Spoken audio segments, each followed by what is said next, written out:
Hello everybody, welcome to another video by Care by Susie.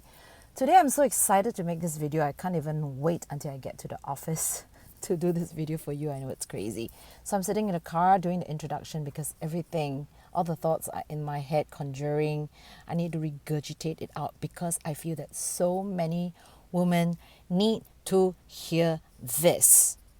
Okay, this is one topic that I personally have so many experiences, especially during the lockdown. It is, are you dating an emotionally unavailable man? Yes, emotionally unavailable man. Even when I tell these men, get away, get out of my life because you're emotionally unavailable, they're like, what does that mean? Okay, guys, it means that you're not ready for a committed relationship. You're just looking for a hookup, you're just looking for friends for benefits, or whatever the reason.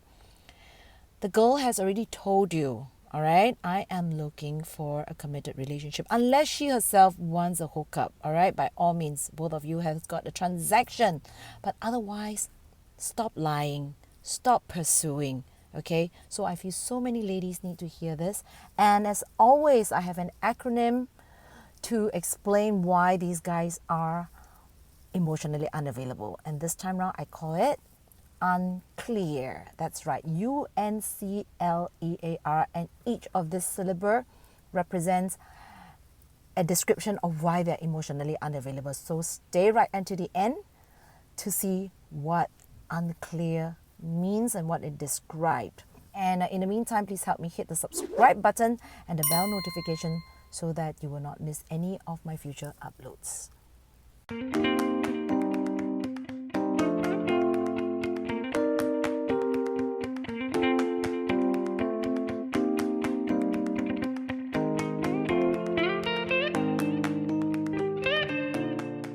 So welcome back, and for those who are new to my channel, I am Susie Wong, 52-year-old fun fitness coach specializing in pole dance fitness, area fitness, and have spent half my life entertaining people.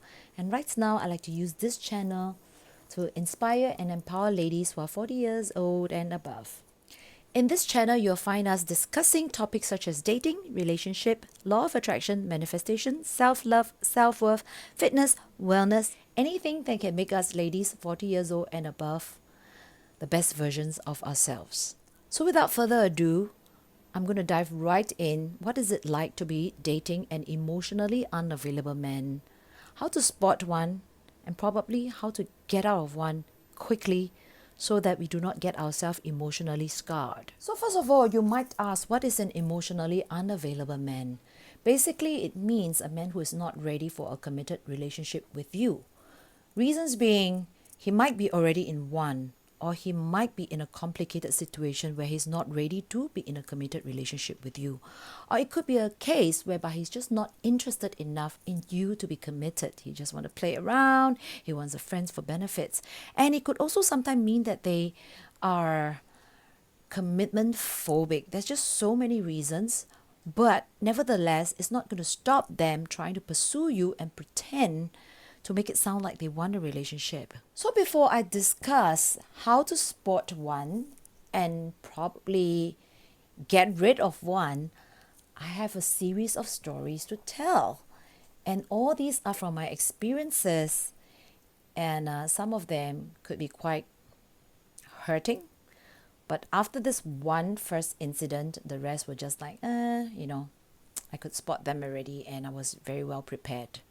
So if you want to get all my stories on dating emotionally unavailable men, make sure you subscribe and hit the notification button, because right now this is my story number one, and all these stories are my personal experiences.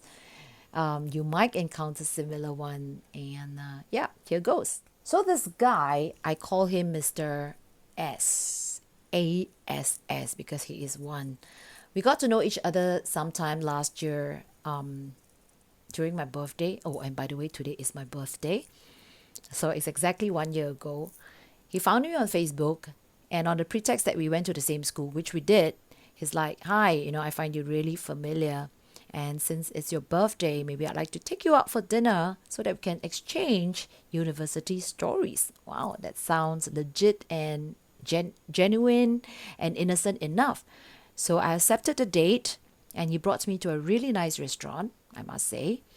And we had a really good connection because being the fact that we went to the same school, we're about the same age, we're both very charismatic, and he was a brilliant guy. And after the first date, he invested in quite a bit of time with me for the next whole month, okay, which means to say the whole month of December, we were practically seeing each other like twice a week. Now, for someone like me who had a 10-year relationship that only had 2 dates a week, and then after that, I had a long distance relationship, seeing a guy twice a week was overwhelming, and it really meant something. So I was really bowled over. I was in seventh heaven. This guy was brilliant. He's pretty charming, and he was gentleman. We had great time each time we went out for a date. Now, so then after that, when come Christmas, I actually pre-booked myself for a holiday in Sydney before I knew him, because that was actually to get over a broken relationship in September. So remember, okay, so chronologically, I met Mr. S in December, or rather end of November, and I broke up in September. So I actually booked myself a holiday to ease my heartbreak, not knowing that I was going to meet someone so soon. So come Christmas, we separated, and at the same time, he said it was good because just as well we separated because his kids, I mean, he was married before, and his children were coming to celebrate Christmas with him. Now, he only mentioned children, his daughters, because he gave me more than one indication that he's now alone. Okay, I really cannot remember the exact, like, oh, are you divorced? I probably did not probe, but the indication was definitely that he was alone and he was seeking for the next love in his life. So it seemed very much so that I was the one, the chosen one. So come Christmas, we separated and went for my vacation. His kids came over. And when I came back, things have the energy have kind of shifted. He wasn't contacting me as much, and I attributed it to the fact that maybe he was still spending time with his kids, and of course because they were educated abroad, and so this is a time for them to catch up, and I did not make myself very needy. I let him do his own things. But strangely, there was no clear indication when his kids were leaving town, were leaving Singapore. So that continued, that hot cold treatment continued to Chinese New Year. So come Chinese New Year, I was busy, I was spending time with my family, and I was doing performances because that was pre-COVID days, and we kind of drifted a little bit apart. And so come March, just before the lockdown in Singapore, I actually booked myself a surgery. I had a medical condition in my body which I needed to have a surgery to remove a growth in my body. So he left Singapore on a pretext of business work. And I did not basically tell anyone about my surgery, including him, because anyway, we were not talking that much by March. And he was very secretive and elusive about this whole travel. He did not tell me specifically when he was traveling, and I got the vibe that maybe he wasn't that interested after all, which is fine. Of course, that broke my heart a little bit, but it was not as bad because I wasn't that invested in the entire relationship. I was just hoping that, he could be my next boyfriend. So when I had my surgery, I posted all on Facebook, and all my friends were surprised and they were shocked. And I was receiving a lot of get well soon texts and messages over phone, except him. Now, he was away, but I saw him being online all the time on Facebook, because you can see the green button, right? But he didn't come to see my stories at all. So he was unaware of my surgery. And so when he was coming back to Singapore, he texted me that he was on his way back and asked me to wait for him. And basically text from the airport. And that this whole thing just sounded fishy. Like for that 2 weeks he was away, he did not contact me. He did not see my stories, which is unusual because when he was in Singapore, he was fervently catching up on all my stories the whole time. So now we're talking about him being two weeks away, and he was in the country with Wi-Fi, not like in China where you need to have VPN to surf Facebook, right? But he avoided seeing my stuff, and right now he's telling me he's coming back only when he was at the airport. So picture this, all right? When he got back, now he has access to my Facebook, and suddenly the text went, "Oh my God, you went for a surgery. What happened?" And honestly, by this time, my heart turned cold. So I said, yeah, just removing a growth. And I didn't want to dwell into it. And by this time, because of my cold reaction, he was chasing me. He was coming very strongly and like, we should get together, we should meet. But I was already, taking it slow. Then lockdown came. Obviously, we couldn't meet each other, and that went on for another, few months. And by then,